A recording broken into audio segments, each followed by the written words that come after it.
Well, welcome to the next video in the Box for Whelping video series. This particular video is on preparation for whelping, and this is our whelping room, our puppy room as we call it. It's intended to be, and soon will be, a closet for our bedroom.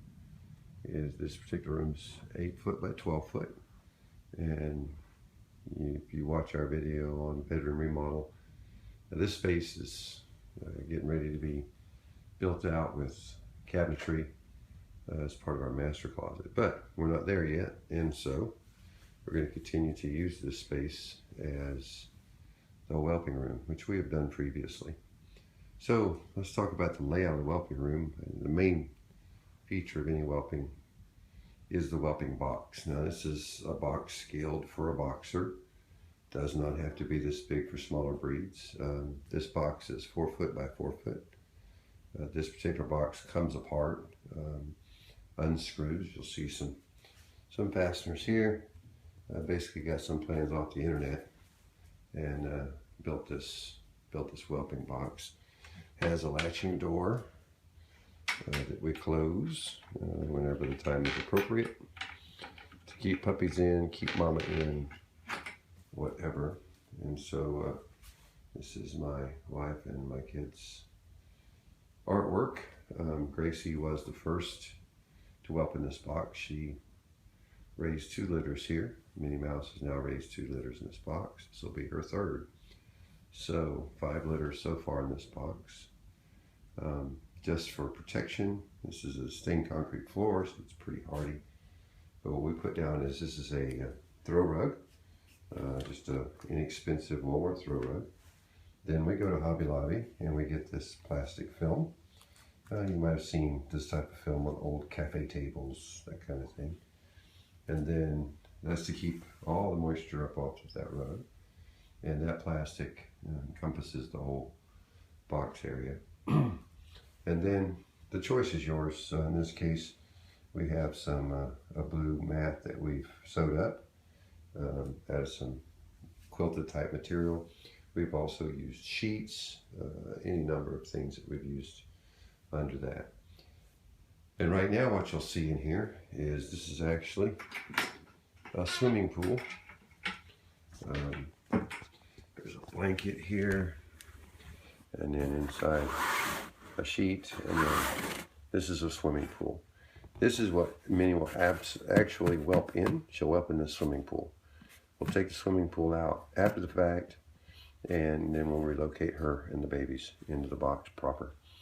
And when we look at the box, you'll notice here there's a 2x4 rail, and there's a few inches of space underneath it. This is called a pig rail. Basically, this is an area where if a puppy gets behind Minnie Mouse, they don't get squished against the wall. And so we are very fond of pig rails because we don't want our mamas to lay down and hurt a puppy. They'll tend to want to push their backs into the wall. I think it's a defensive response so that they're postured to protect their babies. But if a baby gets behind them, between them and the wall, it can be difficult. With this space, the baby can actually crawl out.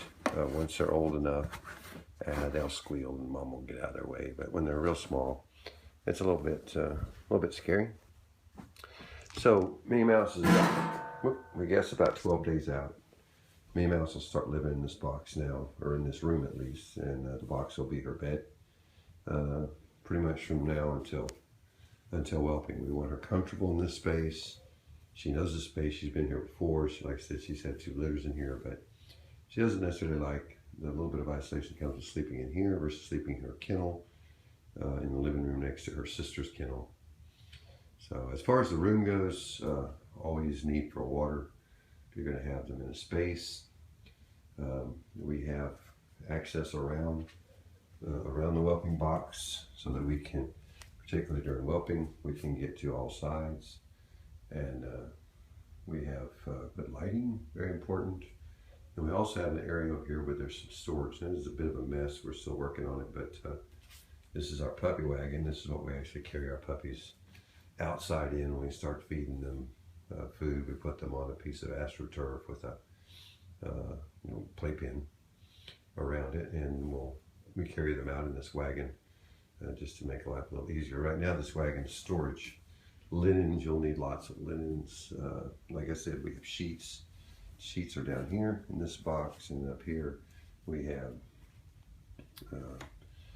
bedspreads, heavier, thicker kind of things. Now bedspreads and heavier, thicker things we use generally when during the whelping process. There's a lot of fluids to deal with, and then we throw those in the wash after the whelping, and then generally we'll use something a bit thinner. This thin quilted material is good, but it's still fairly thin, but it's a bit absorbent. And then we also will tend to use sheets as well. So as far as preparations go, things that you're going to need in this space, certainly going to need a heat lamp. You know, we keep our house at, we live in Texas in the summer. We keep our house 72 to 74 degrees. Puppies, when they're born, they want more like 80, 82 degrees. So we'll put this heat lamp on the box. We'll clip it on the edge of the box, and we'll try to use that to help keep the puppies warm. Trash bags, always a must. A scale, this is a postal scale. It goes up to, I think, 11 pounds, way more than our puppies will weigh. And so we always want to record birth order, weights, birth time, things like that. And so we'll document the weight there. This is just a jug of water. Move out of the way. This little box is extremely handy when you're moving puppies around, particularly when they're first born. We'll put a towel or some blanket in here so that we can move the puppies away from mom when she's having the next baby, because they tend to get a little bit rambunctious. And so we'll move the puppies in and out a bit. As soon as she has one, we'll certainly put the puppies back to her. But so we tend to haul the puppies a little bit. And these, you can't be short of puppy pads. Useful things. This is our birthing box. Very important that you have a birthing box. And all a birthing box is a list of prepared items that you are going to potentially need during birthing. Here, a suction bowl to help clear their sinuses. These are probe covers for a thermometer. And then gloves, plenty of gloves. Let's see here. Lots of, we call it puppy juice around. So we like to use gloves. Thermometer, it's very important. As we get close to whelping, I'll explain more what the thermometer is about. But it'll monitor mama's temperature and tell us when mama gets close to time to birth. A pair of scissors, some forceps, another pair of scissors here. There's some alcohol wipes. Generally use those for obviously taking care of thermometer and things, and some Vaseline also for thermometer. And what is this? Oh, this is another thermometer. Another thermometer probe there. So one thing that we are missing in this box right now that we'll have to replenish is dental floss. We often have to tie their umbilical cords with dental floss if they don't want to persist with bleeding. Sometimes it happens. Very often we'll just use the clamps, clamp off the umbilical cord. We'll cut the umbilical cord just above the clamp, and then we'll leave the clamp on for a few minutes while we dry the puppy, and that just helps us to helps the pressure to stop the bleeding. But occasionally, if you get one that wants to bleed, then you can use dental floss to help tie that off. So it's just some general storage. This is what's going to be part of the cabinetry for the closet. So here is the whelping space. We're ready. We've been making preps. Had to move a bunch of things out of here, clean everything up real good, and forgive the room. It's not finished out. It's going to be one day, but for this day, it is a puppy whelping room. Because it's attached to our master, it will have to be a very clean puppy whelping room. We clean the puppy room generally at a minimum once a day, and oftentimes twice a day. It very much depends upon the age, the stage that the puppies are in. As they're smaller, they, when they're first born early on, first few days, they're pretty clean little guys, and mom does a great job of cleaning them. As they grow, it becomes a bit more of a daunting task for mama to keep up with their cleanliness. And so we have to be a little more proactive about cleaning up and switching out the linens that we use. So, preparation for birthing, whelping is going on. We're ready. She's not, and that's okay.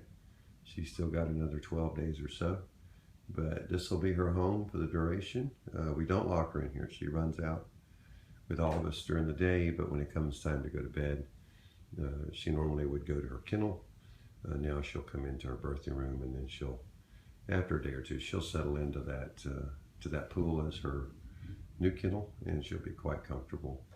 And very important that she's in a comfortable place when it comes time to whelp. So make preparation ahead of time. Don't expect her to become very comfortable in a whelping box that you introduce to her the day she whelps. Enough uncertainty. She's going to want to pick those babies up. And then we can say this from experience from our first litter. She's going to pick those babies up and take them to where she's comfortable if she's not comfortable where she whelps. So save yourself the grief of chasing her and puppies around. Puppies won't be going much on their own, but mom will be picking them up, hauling them around. And so save yourself that grief and have her acclimated to whatever space she's going to birth in, whelp in, and just make life easier. Well, that covers preparation of whelping, for whelping. And you'll see more of the supplies. I may have missed a few things, but as we take you through the whelping process, you'll see what we use and what we need. One thing that we're definitely short on that we've got to get, paper towels. Sam's Run, big bundle of paper towels. Lots of paper towels involved in raising puppies. Lots and lots. So, until next time, thank you.